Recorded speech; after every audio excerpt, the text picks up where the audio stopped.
Deepak Kumar SIP से बात कर रहा हूँ। क्या आपसे 2 मिनट बात हो सकती है? आपका बैंक का जो ATM कार्ड है ना, वो बंद कर दिया गया है। यार आपने इतनी डिटेल निकाल कैसे ली, मेरे समझ नहीं आ रहा है। आज के दिलचस्प वीडियो में हम स्कैमर को पकड़ने जा रहे हैं और उसे अपना चेहरा और उसकी लोकेशन दिखाएंगे। तो चलिए शुरू करते हैं।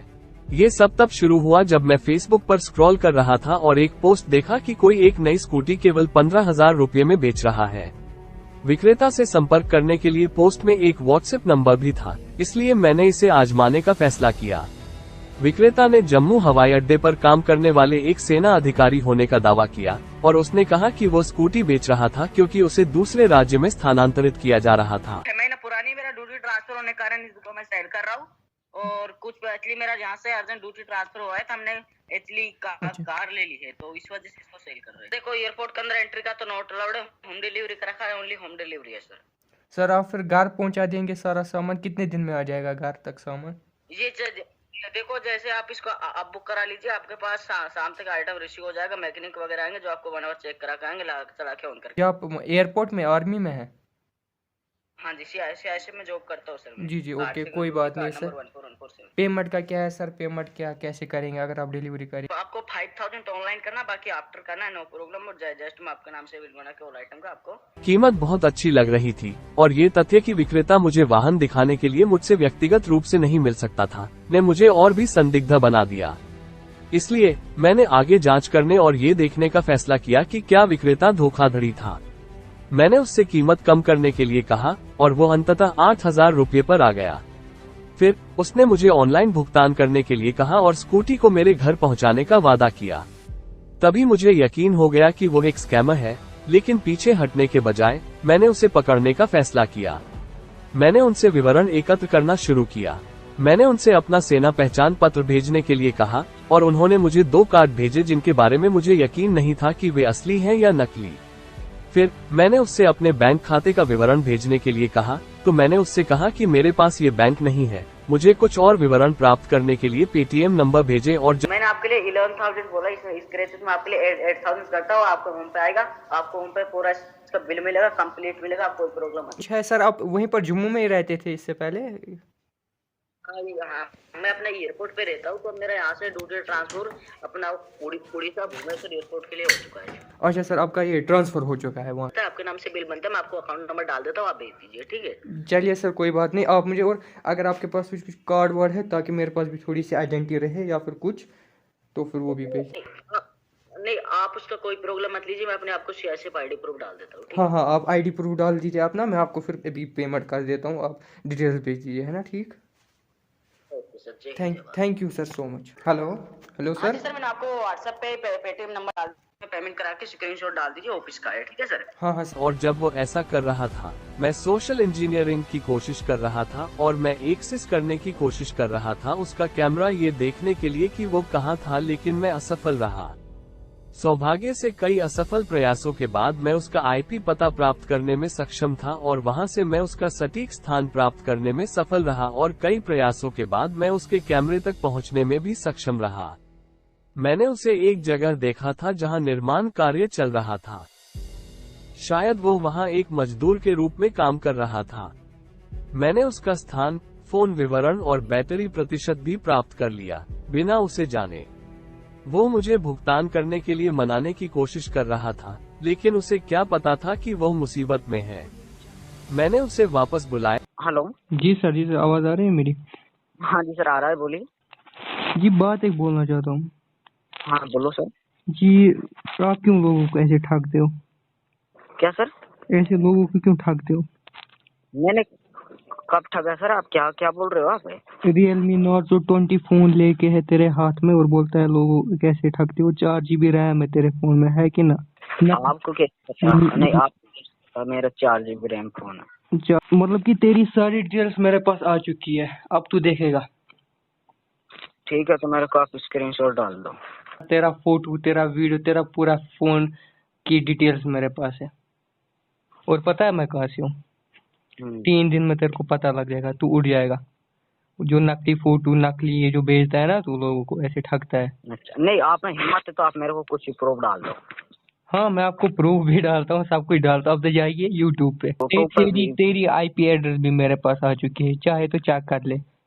कहीं तेरी आईपी एड्रेस भी मेरे पास है। आईपी एड्रेस मतलब? अगर तेरे को पता होता तो तू कहाँ स्कैम करता। और जहाँ तू रहता है वहाँ पर नेटवर्क भी अच्छे से नहीं आता है। 3G कभी 3G पे चलता है तेरा फोन, कभी 4G आता है नेटवर्क। तू वहाँ पर क्या करता है? काम करता है जहाँ पर वो जो ऊपर लगा के रेड कलर की पट्टी। हाँ कहाँ पे हो फिलहाल में? तू तो भी बाहर है, तू फंस गया। जिला बताओ कहाँ पे फंस गया, जिला बताओ ना। राजस्थान में है तू। जिला बताओ, जिला। जोधपुर में बैठ के स्कैम करता है लोगों के साथ। तेरी पूरे घर की लोकेशन मेरे पास है बच्चा, तेरी फोटो, तेरी वीडियो, तेरे फोन की डिटेल्स, सब कुछ डिटेल्स मेरे पास भी है। जो भी तूने आज तक लूटा है ना, जिनको भी ठगा है, अब तू देखेगा बेटा। मेरे फोन में तो मेरा एक भी फोटो नहीं है।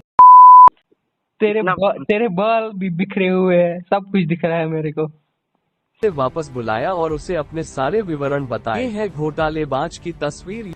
मैंने उसे दिखाया कि वह कैसा दिखता है। मैंने उसे बताया कि उसने किस रंग की शर्ट पहनी है और वो चौंक गया और डर गया और उसने फोन काट दिया। फिर उसने मुझे फिर से फोन किया और मुझसे विनती की कि मैं पुलिस को अपना विवरण न दूं। अदरवाइज तुमने मेरी सिम ट्रैक किया, राइट? मैंने सब कुछ ट्रैक कर दिया। ये बता दो, मैंने शर्ट कौन सी पहनी हुई है? ब्लैक कलर की शर्ट पहनी है तूने। अच्छा, ब्लैक कलर की। भाई क्यों करता है ऐसा, सीधे बता दे। क्यों यार, 1500 रुपए आ जाते, ज्यादा कुछ नहीं। हाँ आ जाता है, मगर गलत तरीका है ना, आप सही से करो। आप देखो वो आपके सही बात पे रोड में कि मैं अकेला हूँ, मेरे को अकेले को घर चलाना पड़ता है। तो ऐसे मत ना चला, गलत काम करके ऐसे ऐसे क्या फायदा है यार? आपने इतनी डिटेल निकाल कैसे ली, मेरे समझ नहीं आ रहा है। भाई यही काम है मेरा, मैं यही काम करता हूँ। मेरा डिटेल थोड़ी ना निकलती है यार। तो मैं यही काम करता हूँ ना। मोबाइल से लोकेशन निकाली है आपने, वो कुछ कंप्यूटर वगैरह से निकाली है? सब कुछ कंप्यूटर से सब कुछ होता है। वहाँ पर जहाँ पर आप बैठे थे ना उस वक्त, वहाँ पर आप काम करते हो या फिर घर है आपका? काम करते हो? घर नहीं है मेरा, मैं यहाँ पे मजदूरी करने के लिए आया हूँ। हाँ वही मैंने देखा, मजदूरी आप करते हो वहाँ पर। वो शायद उसका कुछ लैंटरिंग डाल रहे थे ऊपर, स्लेब घर का। हाँ मजदूरी पे आया हूँ। तो करो ना यार, अच्छा है, मेहनत के पैसे आराम से कमा सकते हो यार। आज के बाद नहीं करूँगा। ऐसा मत करो यार, ऐसा ठीक नहीं है। आज के बाद यार भाई, मैं यहाँ पे 250 रुपये मजदूरी करने के लिए आया था, तो आपका कॉल आ गया था। मैं यहाँ पे मजदूरी करने के लिए आया हूँ। मेरा घर भी नहीं है, हमारे जो झोंपड़ा है पर बहुत दूर। घर में और कौन कौन है आपके? 6 बहन है मेरी, इस वजह से अकेला भाई के बीच में 6 भाई, 6 बहन के बीच में अकेला भाई हूँ। मेरी एज कितनी हुई? आपने मेरा चेहरा बताया, मेरी एज होगा। एज आपकी ज्यादा नहीं होगी, 18 से कम ही होगी। आपकी भी दाढ़ी भी नहीं है। बाल कैसे है मेरा? बाल तो बिखरे हुए आपके। अब भी दिख रहे? सब कुछ दिखता है। अबे यार पुलिस को मत देना भाई यार, मेरी 4 बहनें यार भाई, जमीन भी नहीं है यार। नहीं करूँगा भाई आज के बाद, यार आज के बाद नहीं करूँगा। सॉरी यार भाई आपने मेरे को सिखा दिया कितना बुरा काम है भाई यार।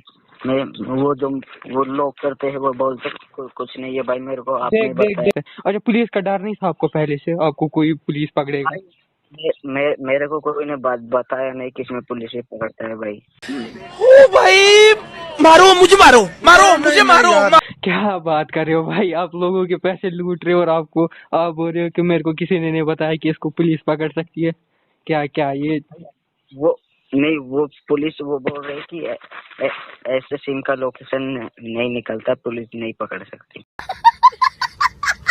जी आज के बाद ऐसा नहीं करना, मेहनत की कमाओ, मेहनत का खाओ। मैंने उन्हें व्याख्यान दिया कि लोगों को धोखा देना और उनकी मेहनत की कमाई को चुराना कितना गलत है। उन्होंने खुलासा किया कि इन घोटालों के पीछे एक बड़ा गिरोह है। वे उन्हें ये धोखाधड़ी वाले फोन नंबर और खाता संख्या देते हैं। उसने मुझसे कहा कि अगर वो 500 रुपये का घोटाला करता है तो उसे उनसे केवल 400 रुपये मिलते हैं। फिर स्कैमर ने मुझसे वादा किया कि वो फिर कभी ऐसा नहीं करेगा। वहाँ मैंने सोचा कि मुझे इस पर वीडियो नहीं बनाना चाहिए। कुछ दिनों के बाद मैंने उसे दूसरे नंबर से कॉल करके देखा कि वो फिर से ऐसा कर रहा है या नहीं। फिर वो मुझे फिर से घोटाला करने की कोशिश कर रहा था और फिर मैंने फैसला किया कि मुझे उस पर एक वीडियो बनाना चाहिए और उसका पर्दाफाश करना चाहिए। स्कैमर्स के साथ यह एक बड़ी विडंबना है कि वे सभी चौथी कक्षा के छात्रों से बाहर हो गए हैं। इसके बावजूद वे सिर्फ एक साधारण कॉल या टेक्स्ट से स्कैम करने में सक्षम हैं। मेरी जांच के दौरान और पाया कि बहुत से लोग जिनके पास नौकरी नहीं है या आर्थिक रूप से संघर्ष कर रहे हैं, इन घोटालों का हिस्सा बन जाते हैं।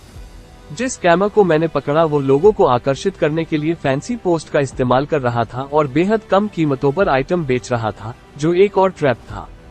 जब किसी ने उन्हें मैसेज किया तो उन्होंने एक आर्मी ऑफिसर होने का नाटक किया, क्योंकि भारतीय सेना में लोगों पर भरोसा करते हैं, और फिर उन्हें घोटाला करता है।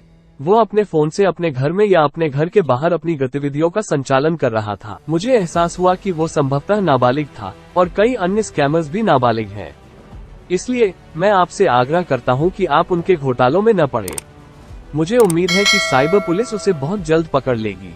अगर आपको यह वीडियो अच्छा लगा हो तो कृपया इसे लाइक करें और आगे मेरे चैनल को सब्सक्राइब करना न भूलें।